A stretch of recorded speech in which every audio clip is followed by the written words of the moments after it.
আসসালামু আলাইকুম। Rajshahi rail station থেকে ভদ্রা বাস স্ট্যান্ড যাওয়ার সময় বাম বাম পাশে ফুটপাতগুলো দখল, কেউ দেখার নেই। আর বেশ কেউ দেখার নেই।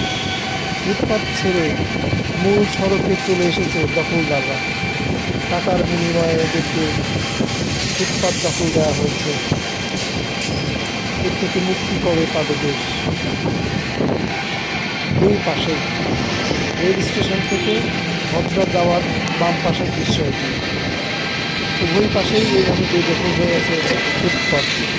সাধারণ মানুষ সুন্দর করে হেঁটে চলার কোনো রাস্তা এখানে অবস্থিত নেই।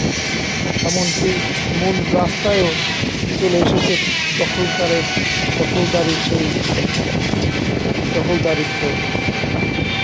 আপনারা ভিডিওতে দেখতে পাচ্ছেন কীভাবে দখল করা হয়েছে ফুটপাত। আল্লাহ হৃদায়ত দাও।